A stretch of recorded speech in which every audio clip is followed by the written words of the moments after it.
jok ma erokamano nya mheshimiwa ang'eni idoke bura idhi e bura mheshimiwa sini aje ibonyo nigi penjo ka gi Luka Wich musiep ni be nigi penjo ka abro chago je ibonyo penjo mheshimiwa penjo mari erokamano mheshimiwa erokamano anya kuom tudruok kodwa mondo item lero ne jopiny kendo ilero gigo maber kabisa an penjo na mheshimiwa en ni singo mar medo keyo tudruok gi jopiny e weche mag osuru gi ahinya mondo gibed gi yot mar ng'eyo to bende gima wawacho ka ni gima nyokete oboke ni explainer cha pod japiny ma iluongo ni Mkenya wa kawaida ok winje bende nitie paro mora ofisi kanyo mar keyo gigi ahinya to gi dhok ma ji nyalo winjo makau kata oboke matindo tindo tukete i gazet to kata kioro ji mabire radio to mabire television ka mondo pimne ji nikech to ma jopiny nigo en ni ka giwinjo wach osuru to kata en osuru madhi konyo ngimagi madhi bero ngimagi to japiny neno mna ni sirikal dhi nye so kar tudruok ka weche mag communications gi town hall to ber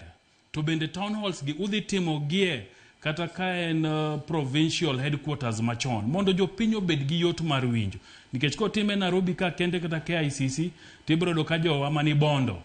to bro wacho ni gin ne gionge gin ne gikia gino giwinjo so bende nitie chenero mar devolve weche mag communications gi mondo jopiny owinjie weche proposal nikech moko beyo malich moko bende mna kaka iwacho ka jokenya otamore to ubro golo oko but mondo ging'e ni ang'o manitie mokwongo kata kapok gichako go koko ni osuru ni rach nitiere chenro makamano nyang'an gi penjo achiel jo Kenya neno ni nyaka nyo ya Washington kuma nyo ine gi IMF ema weche mag tax gi biro be en adier ni IMF nigi kok gi e wach ni koso ma ena kaka ni wacho ndalo mane igo ikogno ni nitie moko ma idhi kelo to nitiere moko ma bende ok idhi kelo diponi IMF ni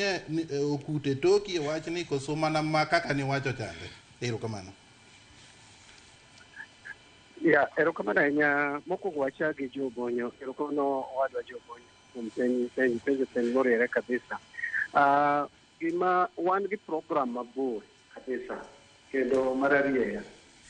nikech adieri makende ni kaluwore gi tudruok mok nobedo maber emomiyo ji nobedo gi mirima gi weche mag ng'ado osuru mane ogo piny ka to kendo sani kaluwore gi manotimore no sani Kenya is sensitive to weche mag osuru kata gik mabeyo to ginyalo pingo ka oni ok oler maber omiyo an kaka ng'ama otelo ne National Treasury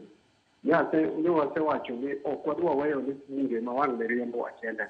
ni mar executive mar sirikal nyaka ariembe kaka ng'ama ochung' ne National Treasury wachako wan gi town hall meetings on Wednesday wan programs Thursday Friday wadwa ni or joga wa mawuoyo the national radio stations so mano program man kare kabisa kendo wabro chiwo program kaka jowa the various the national radio station moting'o nyaka Ramogi radio to mar ariyo bende paro mani pok wabedo go en mar loke e dhok mamoko idhi kita Kiswahili but mano banyalo tiyo gi my team aparo ni en paro maber ma jo IMF ni onego watranslate gi oae e dho ngere odhi e dhok moro mabende moko nyalo winjo ahinya Kiswahili be wachako wakete to mar the legislature nyo wase ng'ado ni wabro timo wabro dhi bende TV station kaka Citizen TV, KTN, NTV kopogore gi town hall meeting wabro bedo go I think one plan for Strathmore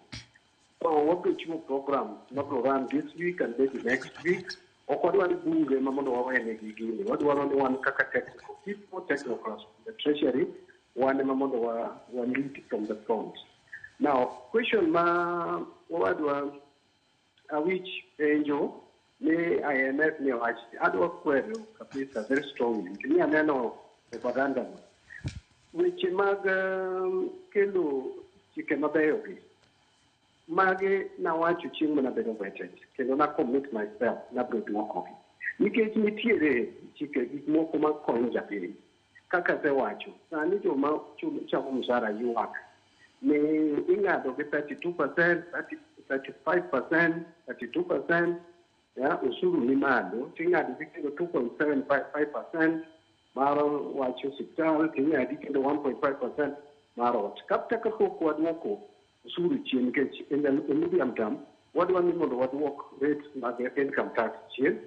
kendo wadwok VAT chien kendo wadwok corporate tax chien but kapok watimo mago the little thing mwanyalo timo sani en golo pesa mag housing you go release joma chamo mshahara you do release secondly nitiere weche mag pesa mawacho gin weche maber monego kony japiny to magi nyalo mana timore ka wadwoko some of these things back to bundi so gin gik mana paro kendo nawacho chieng' mana bedo vetted asewuoyo gi sirikal oseyie koda the cabinet oseyie koda the president oseyie koda watikelo gi mbele jopiny kantie maricho inyalo go jo IMF no omiyowa any condition in fact jo IMF no treat your Kenya very well the only thing manyawache maparo ni human ma ji okawo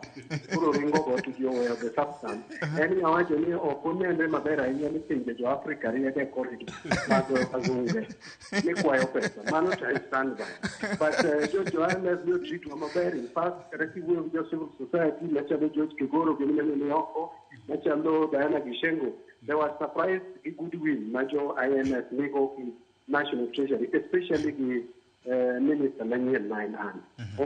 more bio major IMF did go called one get to the position and there was very clear according meaning one democratic society so nyaka wami no watu no ndo decide igegi oknyal chunwa moningo wangi eni to ere kaka wanyalo duoko cost mar debt pay mane moningo winjo record gi ikikwa all go mang'eny mono kaka wao ni chien machalo gi kaka ni wao ni chien equal to beyond 4.3% the budget deficit of GDP you agree mana that global figure 4.3% yo ikono wani bin nusuru kama hapana the only thing makende jo IMF uwe kodwa mabe nyape chako en weche mag discipline expenditure ere kaka watiyo gi pesa mwachoko mano to ni wauwe mo agree ni adiketo chike moko matek mamiyo kwalo pesa ya Kenya so na mani kanyo nise ero kama nenya iluongo ni Nyangreswa Ramogi FM gi Ramogi TV nigi budget matin kende ma unyalo nyiewo kaka National Treasury to mi thuolo mathaga lany chulero ne jopiny weche gi te nikech wane ma mako Kenya kama nge mheshimiwa ng'iyana na wachno matuta ahinya to wan gi thuolo Ramogi TV mana de timo Victor what igine we will get some space Ramogi TV Ramogi Radio mondo waler ne jopiny gigi ero kama na enya to specifically wakwayi ni kido thuolo tibia mondo piny luo mangimo winji kaka jatend migawo makweche mag pesa ng'ini idicha enya to kata kamano lose thuolo ero kama nabro timo mano Victor wabro wuoyo kodi talk tent ero kama na enya ero kama na enya mano jatend migawo mochuni weche mag pesa mheshimiwa John Mbadi no winjo chenro kendo